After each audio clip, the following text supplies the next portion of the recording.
Hi, and welcome back to J. Kernifer Astrology. We're here to talk about the upcoming full moon lunar eclipse in 14 degrees of Scorpio on Friday, May 5th, 2023. We're here to talk about the lunar eclipse and the fated endings, closure, completions it's bringing. Hi, I'm Jenny Kern. I'm a holistic astrologer who uses Placidius, equal, and whole sign house systems with traditional decans, and planetary rulers. I've been reaching out, so I wanted to quickly mention it here. I do offer private readings, both for astrology, natal chart readings, transit readings, and tarot. I have limited availability, some coming up at the end of May. You can check the description box for more information there, and or email me jkernifer.astrology@gmail.com. No obligation to support me in any way. Simply watching this video, sharing your energy, supporting it with a like if you feel so inclined, commenting, sharing your energy in any of those ways, helping us build a community together. Those are all non-monetary, simple ways that you can contribute and help the cause. Also exchange energy to better connect with the process. Absolutely subscribe and hit that notification bell to stay updated on the latest cosmic news. That way you can see what the stars have aligned for you. In this video, I'll be introducing the full moon lunar eclipse.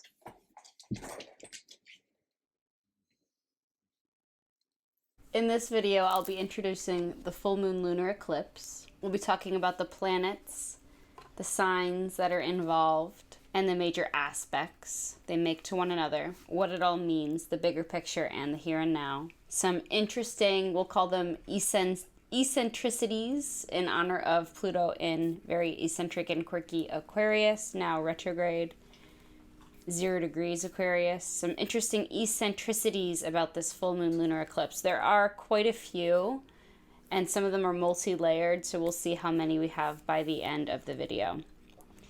And towards the end of the video, we'll wrap it all up with what's coming on the horizon between this full moon on Friday, May 5th, and the next chapter in our lunar cycle, which will be the new moon 2 weeks from now, 28 degrees of Taurus, right at the end of Taurus season before we enter Gemini season. The full moon in May is known as the flower moon, or less commonly, the hair or milk moon, because it takes place during Taurus season, which is known for fertility, motherhood, nurturing, its resourcefulness, providing resources for its young and its legacy to continue that cycle onward and onward.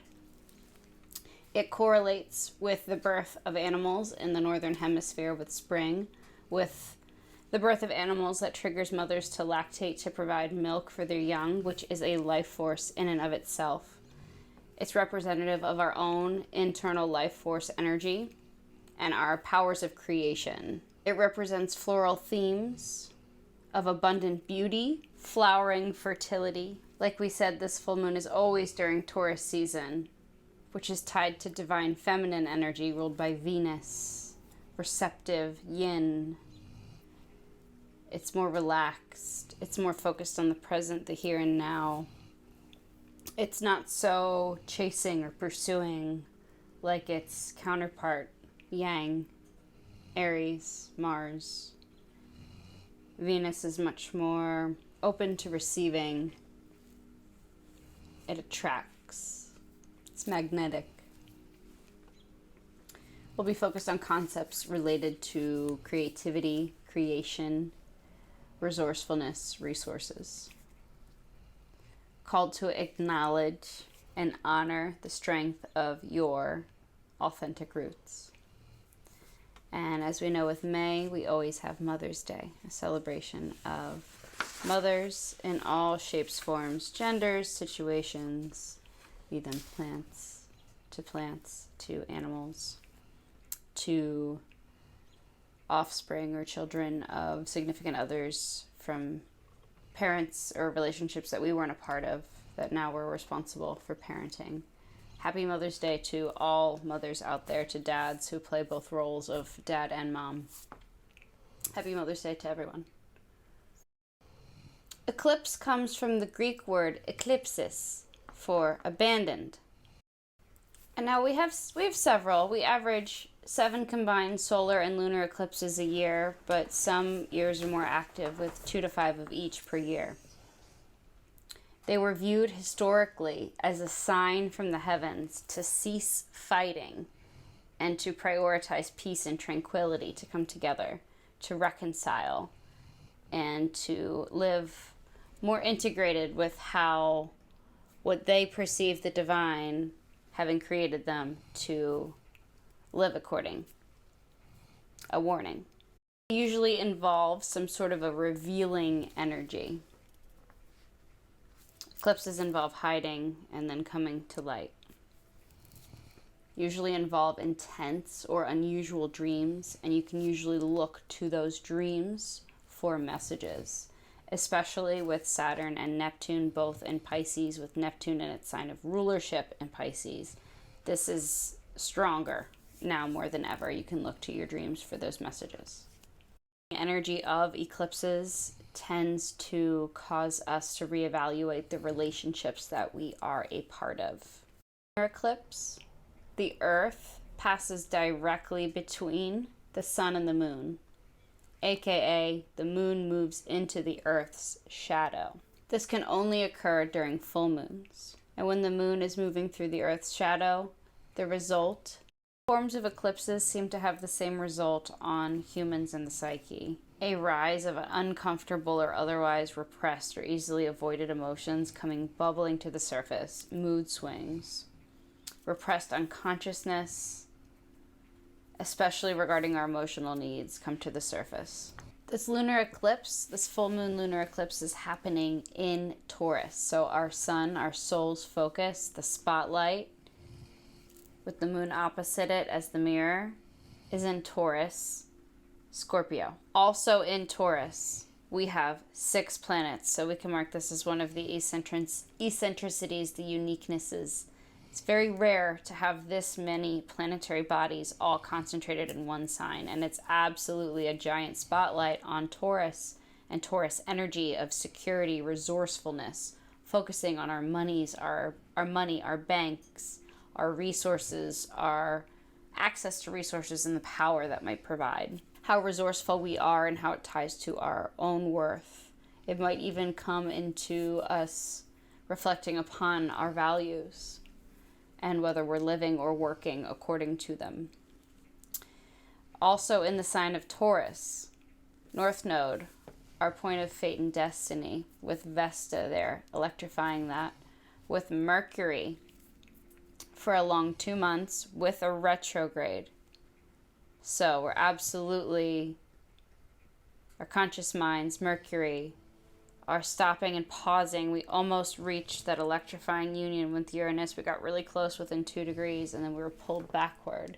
We're reflecting on this 8 degree of Taurus. We'll revisit that point with the Sabian symbols. There's an interesting message there that brings us all the way back to May, June, October, November of 2020, and January, March of 2021.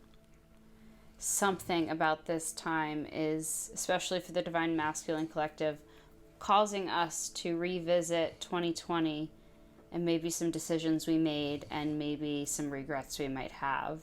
Something having to do with our receptivity to love and being able to see an opportunity and appreciate it when it is there in front of us. Something related to that, but we'll revisit that when we explore the Sabian symbols. We have our North Node Vesta, Mercury, in retrograde. So that's another eccentricity, is that Mercury is retrograde opposite this full moon lunar eclipse. We have the sun, Uranus. Uranus being opposite would be another key point, putting a lot of tension here. We'll talk about that in a little bit more detail later on. And then Juno as well with our long-term commitments. So some sort of Uranus, sudden, unexpected, revolutionary events, change to our long-term commitments, our values, where we have our mind and our focus of our energy consciously in the sign of Taurus, working against, in opposition, our full moon, our emotional comfort-seeking nature, which is working with the south node together. They're in conjunction during this full moon lunar eclipse, south node in Scorpio.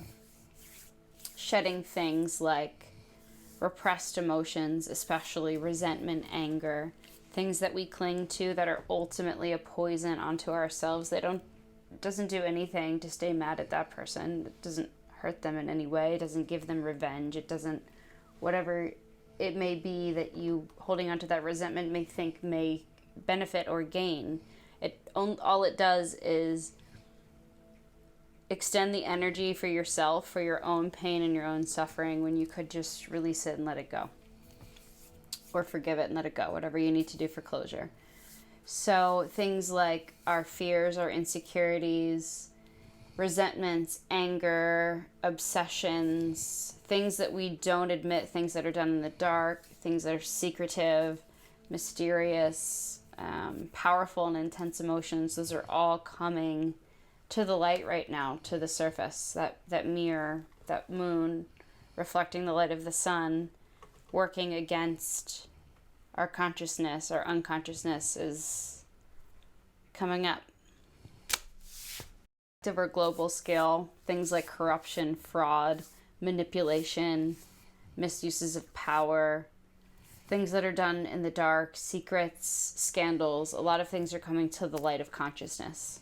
This full moon lunar eclipse at 14 degrees of Scorpio is the last Scorpio eclipse for 9 years. So before diving too deeply into the details of the Scorpio full moon lunar eclipse with the south node there, I wanted to talk a little bit more about the Taurus energy and Mercury being in Taurus with Venus being in Gemini, the mutual reception there. So they've traded rulers. Mercury being in Taurus would be answering to Venus, and while Venus is in Gemini would be answering to Mercury, so they would be answering to each other. So they're in cahoots. They've traded rulers. They're working very closely together. So that means that what's in Gemini is just as much of a focal point as what's in Taurus. So we need to take a look also at Venus in Gemini. So Venus ruling Taurus and Gemini ruled by Mercury, mutable air, adaptable, ruling what we love and value. It may involve some options or choices coming in, or a decision regarding love, the work we do, our value and our worth, and how it relates to our material success or possessions, releasing any dependencies on things like labels or extrinsic factors like likes. There may be some tests, curveballs coming in affecting our long-term commitments, our values, especially long-term commitments to what we love and value. You'll see this especially where you have Scorpio in your chart, but check all of your fixed energies, your Scorpio, Taurus, Leo, and Aquarius, those points. I think what we're also seeing with this highly Venusian Mercury retrograde during eclipse season, we're seeing a change to our paradigms with Jupiter about to change signs too, and Jupiter about to enter the picture. We would almost have, if Jupiter were here, that would make this even more expansive. It expands, but it's on its way here. So it's going through a rebirth. It's going through its Kazemi, that heart of the sun, where it aligns with the sun and then is in the same sign and starts a new year cycle, where it'll be in Taurus next year. We are approaching our values. We're redefining. We're letting go of limiting beliefs. We're letting go of attitudes towards money that kept us from being receptive to it, perhaps. Attitudes toward abundance. Some of us may have had opportunities in love, in employment, in work, in partnership, in various different opportunities where we didn't see the opportunity or appreciate it when it was in front of us and we missed it, or we weren't ready to receive it and we put up blocks and we pushed it away, which then can lead to this like boomerang of like shame and regret. which can further block our abundance if we let it. This energy is an opportunity to let that all go. Focus on will, focus on growth, focus on new beginnings, focus on routines, focus on small, consistent. The key with Taurus energy, it's stable, it's practical, it's grounded, it's pragmatic, it's consistent, it's reliable, it's sturdy, it's probably the most resistant to change. So embody that energy to get through this hard time. Embody that patience, embody that practicality. Establish routines that are challenging, but not so challenging as to prove useless and debilitating. Find that balance. Interesting eccentricity about this full moon lunar eclipse is that it's a fixed sign lunar eclipse, which is particularly disruptive as fixed signs. I mentioned that Taurus was one of the most resistant to change. It's a fixed earth sign, so it's particularly sturdy, it's stagnant, it's like the bull, it doesn't move, right? So then you have Leo, fixed fire, you have Scorpio, fixed water, and you have Aquarius, fixed air, which Aquarius, you may think smart, intelligent, but if you really look at Aquarius, sometimes it can be really set in its ways, and that can actually block its ability to become even more intelligent because it's so convinced that its way of seeing things is the way without opening its perspective. That's where Aquarius needs to open up a little bit. Leo maybe a little bit too. So all of the fixed signs, the nature of fixed energy is to be a little bit set, a little bit. What's great about that is it helps them see things through to completion, which is what someone like me with a lot of cardinal and mutable energy really appreciates, having someone with fixed energy in the picture to help, like, okay, great. Those ideas that are all over the place, mutable, awesome. That cardinal energy that's really good at starting things, awesome. But now what are the consistent, small Taurus, Earth, Virgo, details, organized plan, methodical approach, Capricorn, all the earth energies. What can we do to see that through to completion? Since it's a lunar eclipse, it's an ending of a few cycles. We have an 18-month cycle for our nodal axis coming to a close in July, and we have this lunar eclipse closing off from the new moon 6 months prior, back in October 2022.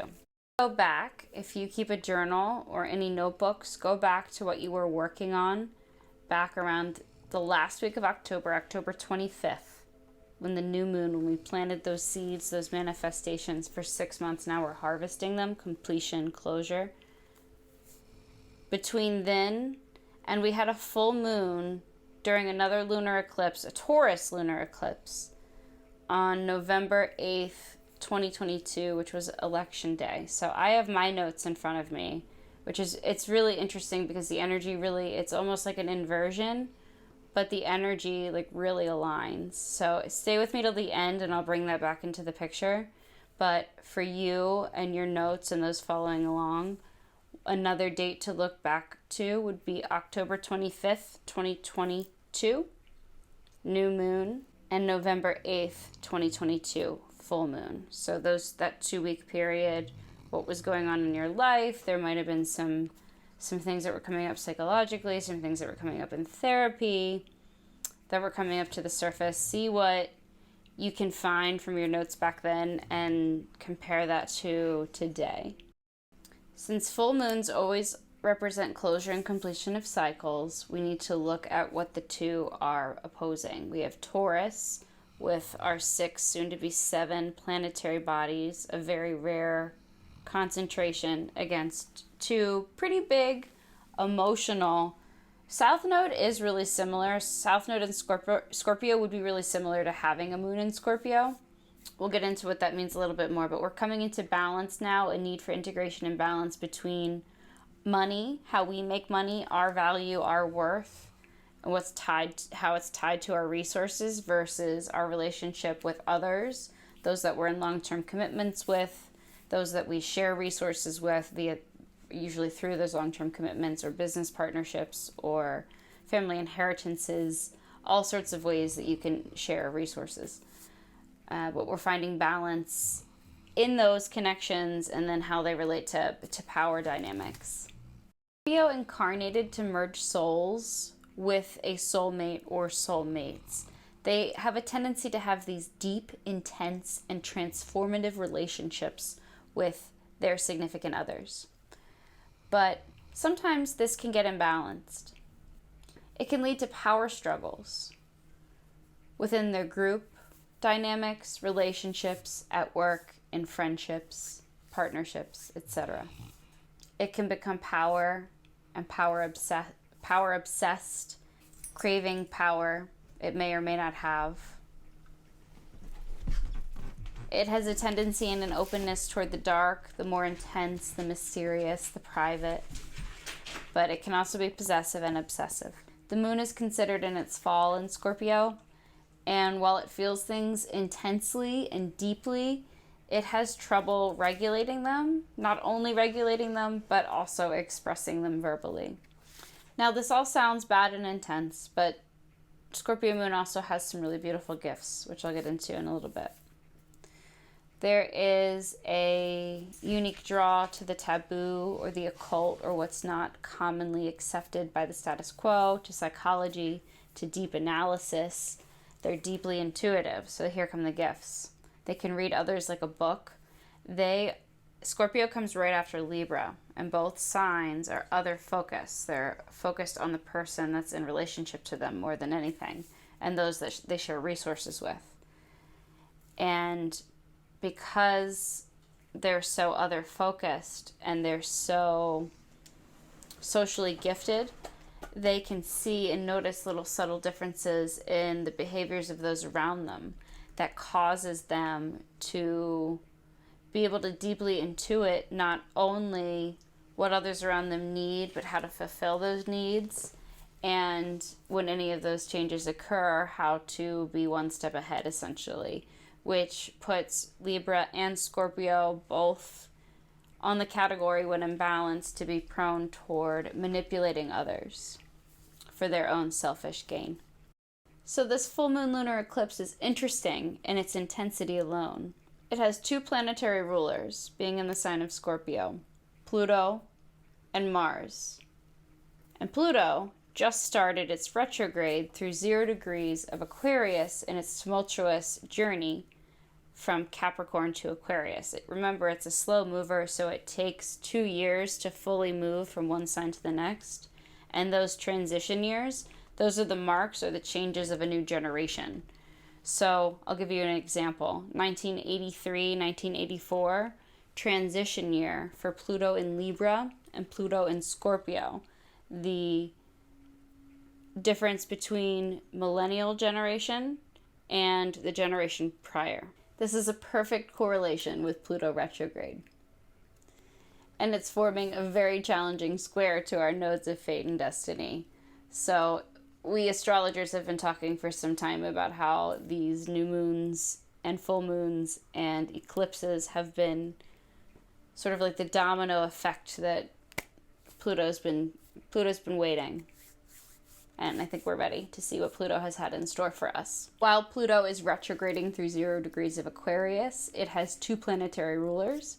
Uranus, which is in Taurus, wreaking havoc on Mother Earth, creating all sorts of havoc on our banking system, our resources, our economy, but also some wild weather patterns I think are having to do with that as well.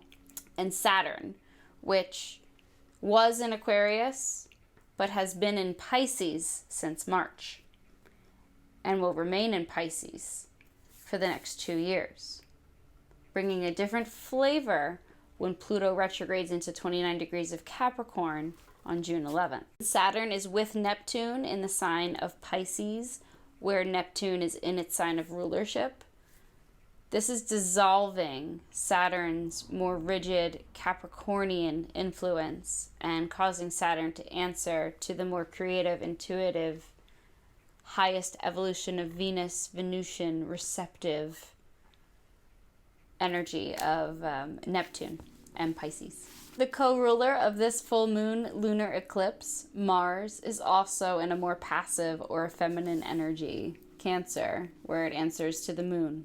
During this full moon lunar eclipse, it's actually in mutual reception. Mars, our motivation and drive, in Cancer, answering to the moon, is in mutual reception with the moon being in Scorpio, having one of its rulers in Mars.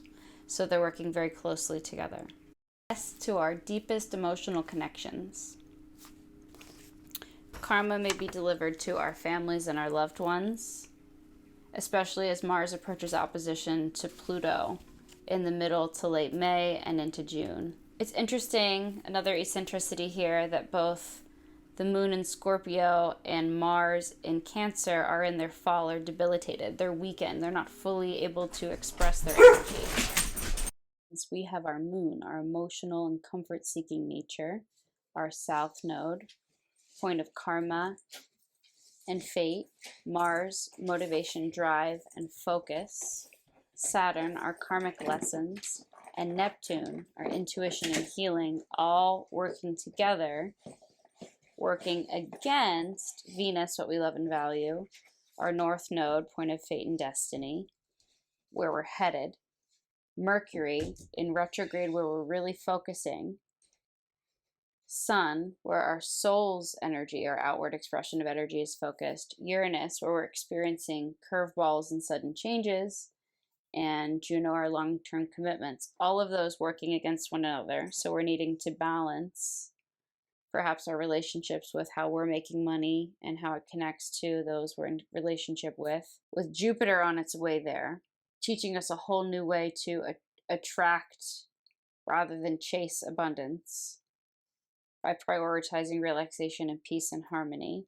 So since this is co-ruled by Mars in Cancer, mutual reception, we may be finding closure and release from toxic patterns, especially involving home and family and our ancestral roots, any patterns we may have picked up from our parenting and now we're repeating. Maybe in our romantic relationships, or maybe now we're parents repeating those cycles ourselves. Endings to friendships that have been long-term or might have felt like family. Maybe we're moving. Maybe there's something involving property matters. Maybe with Mars in Cancer, we've been fighting over a property or home or moving in together.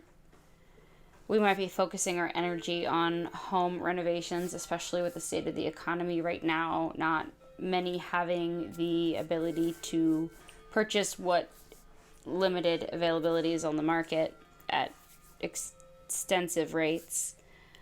It may be causing more of us to invest in what we do have, causing us to approach abundance by looking at and taking inventory of what you have, so then you can look at it with appreciation and gratitude and maybe let go of stuff you don't need anymore to then later invite more coming in. That's a very Taurus approach to abundance, appreciating what you have first and foremost and celebrating what you're trying to manifest as if it's already yours, because it is already yours. It's just on its way. You just need to practice that patience of Taurus and trust that it's coming.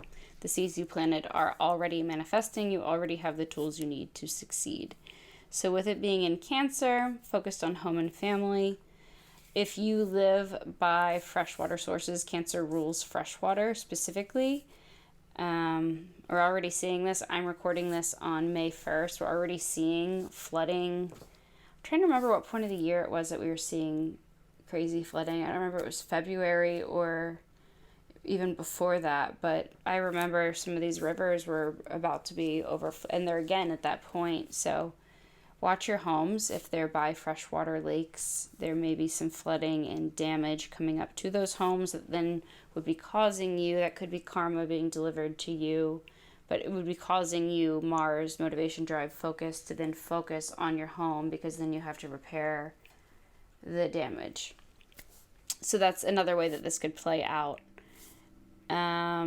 You could also be releasing past resentments, releasing that poison, that past. There seems to be a collective loss, a collective grief and mourning involving the home, involving the past, involving missed opportunities, the Four of Cups, the We weren't ready. We either put a block up or we didn't see it for what it was and we pushed it away, and now we regret that and what could have been. There's something with that in Mars and Cancer. But again, this is just a reiterance, a reminder, a lesson to appreciate what you do have while you have it. Lunar eclipse, another eccentricity is that the south node is there in Scorpio, like a double whammy. It's like the phoenix rising, powerfully healing. It's regenerative. It's deeply transformative. It's similar to having a Scorpio moon. The soul longs for peace, harmony, and balance. It's tired of the trauma and the melodrama. It's tired of these repeated cycles. In opposition to Taurus, it's reminded to focus on actions over words, where you're putting the energy, where you're acting, showing ourselves how and where we can be resourceful by taking consistent daily efforts and using our natural skills, talents, and abilities to support ourselves and benefit us in our favor. We mentioned that this full moon lunar eclipse is Pluto ruled, and Pluto needs alignment with authenticity. It needs soul. It carries all the transformative power of that 29-degree point where Pluto will be revisiting in the near future. So with this access, this fixed energy access really emphasized, I think we're focusing on input versus output, both of energy, but also resources, money, where that money's going. We're rebudgeting. We just did our taxes. We've been really focused on our resources, our money. We're really spread thin with this economy. This can also, this transit, this full moon lunar eclipse opposite Taurus, so in Scorpio, with Mercury, the messenger, opposite the moon, can indicate a message coming in from a past connection looking for closure, communicating how one may truly or authentically feel something that they may have been deeply repressing that they no longer can. Maybe your name is coming up all the time on their mind, or maybe your birthday. They look at the clock and they see your birthday. Or maybe your name is in a song, or maybe every song they turn on the radio makes them think of you, or every person they meet has your name. Something like that.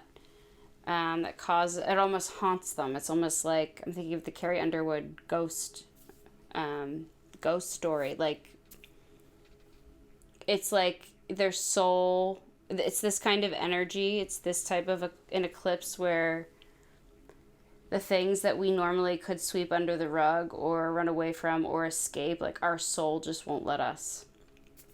And my generation, Pluto and Scorpio, we have this Pluto in its sign of rulership in Scorpio. We have this intense need for alignment with soul purpose. We all, since we were kids, have this like feeling like we were born with a soulmate out there that was incarnated just for us. And we're out there looking for that person. We're trying not to be too nitpicky or perfectionistic, that we put everyone aside, but also open to receiving love, but not so open that we're blocking the right one from coming in by seeming like we're willy-nilly with what's in front of us. That what our generation really has to balance all of that. Our generation, that generation, Pluto in Scorpio, Millennial, 1983, 1984-ish to 1996-ish. That generation, our natal Pluto in Scorpio, which again in its sign of rulership, super strong and intense, and the more placements you have in Scorpio, so if you're a Scorpio sun and a millennial, you're super duper Scorpio, like probably super psychically gifted, super intuitive, super analytical, super deep, super intense, super obsessive. Just kidding. Kind of psychic though, maybe. My moon's in my 8th house, so that's part of where I get this Mercury in the 12th, and they all play together. But more about that in other videos. Our Uranus in Taurus is opposite the natal Pluto in Scorpio for the millennials. So we are feeling this pressure this need to align and this urge for change so that we are aligned with authenticity and soul purpose now more than ever.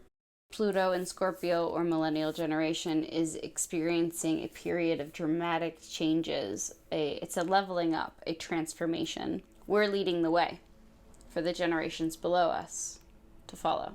This full moon lunar eclipse happening in opposition, so similar to this, what's happening for the Pluto and Scorpio generation, this lunar eclipse happening in opposition to Uranus and Taurus brings an extra element of unpredictability and change. When Uranus or Aquarius is involved, what you think is coming, it's a curveball. You can't predict it. And it's not a punishment. It is meant to teach detachment from outcome, to break you free from the shackles of complacency so that you continue to evolve, grow, and strive for more. It's a delicate balance between appreciating what you have and striving for more. There's a balance between the two. You'll find it. Bring with it sudden shocks, surprises, and revelations. Underneath these endings lies a seed of new beginning, an equal seed of opportunity, a seed of liberation and freedom, again, from the shackles of complacency.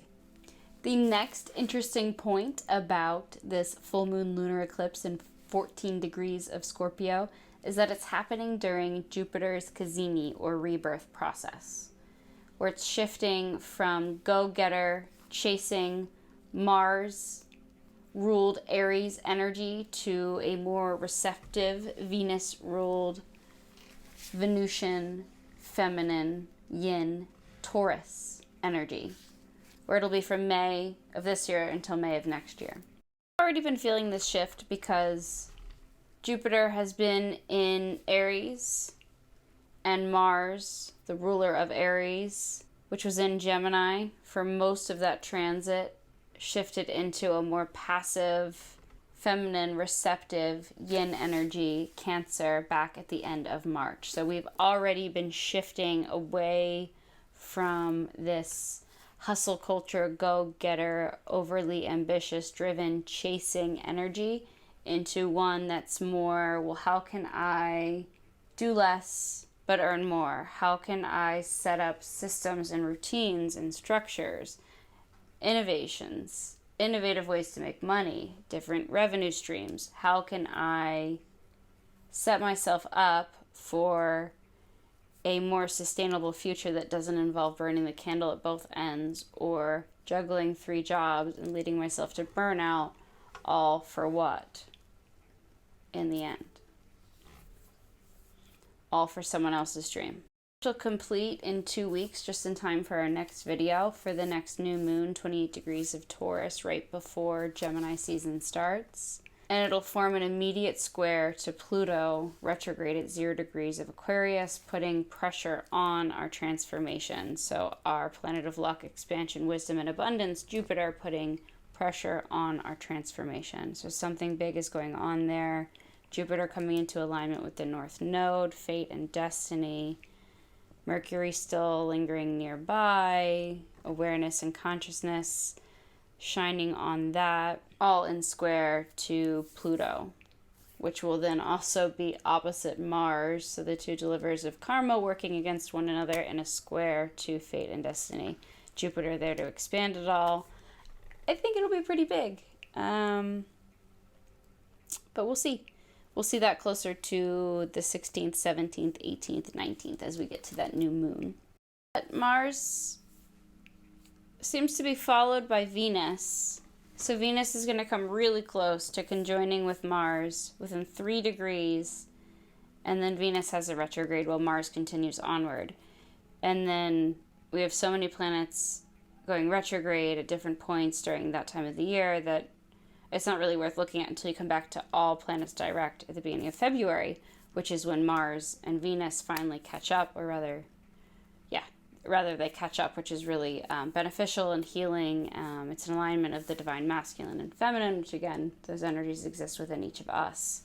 So aligning them both within ourselves so that we can attract that correct counterpart that matches those energies in the right amount for what we're looking for. That exact alignment is on February 22nd, so 222, 2024. And it won't be this close again. Mars and Venus won't meet this close again for another decade until May 11th, 2034. So mark your calendar for that. That's 22224. Exact alignment, Mars and Venus, 6 degrees of Aquarius. And Pluto should be back in Aquarius by then as well. I know it'll be, January, February, Pluto should be back at 0 degrees of Aquarius. So that should be Pluto there to intense. That should be really fun. Let's see what happens. Stay tuned. For what's coming on the astrological horizon. Just after Friday, May 5th, this full moon lunar eclipse in Scorpio, the moon will leave Scorpio and head into a more optimistic Sagittarius. Sunday, and Sunday named for answering to the sun. Our sun is in the sign of Taurus, which is answering to Venus right now. Mutual reception with Mercury retrograde in Taurus. You get it, you've been following along. 5-7, Venus. So sun answering to Venus. Oh, okay, cool. Venus is leaving Gemini, though, now for the moon-ruled Cancer. So it'll be leaving mutual reception with Taurus. And it'll be joining Mars answering to the moon, the ever-changing moon, with Cancer for about 2 weeks. And then Mars will enter Leo. Mercury will continue to be in Taurus. It's still retrograde for 2 more weeks. All right, so that takes us into Sunday. Then the moon is in Capricorn. Friday, Venus Day, so Friday, May 12th. Venus is in Cancer, answering to the moon, which is in Aquarius. And this is the last quarter moon in Aquarius with Pluto retrograde 0 degrees of Aquarius. So this is decreasing in size as we're heading toward the new moon. We're between the full moon and the new moon. We're halfway in between. It's decreasing. It's in a square position. So the sun, the energy of our soul, which is in Taurus, is putting pressure on our moon, our emotional, intuitive nature, which is in a more freedom-focused, humanitarian, other-focused, collective-focused sign, Aquarius. So this is a point where we're called to release something. So something may come up into our awareness to be released under the next cycle. After that, over the weekend, the moon will be in Pisces, where it joins Saturn and Neptune. It would be a good time to do something creative. I would watch the substances, anything like sugary, addictive. So with all that Piscean energy and all the Cancerian energy, and then the Scorpio South Node, we're releasing addictions, toxicity patterns. So that can be relationships. It can be relationships to people. It can be relationships to substances. It can be as harmless as sugar or coffee, or as harmful as an illegal drug, and everywhere in between. It can be video games, it can be television, it can be hours spent in the day. We have Mother's Day that Sunday, the 14th, and Mercury goes direct for Mother's Day, which is awesome. Still in Taurus, Venus ruled, receptive energy. And then Tuesday, so the moon will shift into Aries Monday and Tuesday, the 15th and 16th, and the moon is in Aries while Jupiter is in that 29th degree of Aries and finally shifts into Taurus officially for that rebirth. So it's nice that we have an alignment with Jupiter and our emotional, intuitive nature, so it'd be a really good day to get active. Whenever the moon's in Aries, it's an extra excuse for me to hit the gym, to connect that mind-body breath work with some type of movement and exercise to help clear excess energy and mental, clear my mind. It puts immediate pressure on Pluto.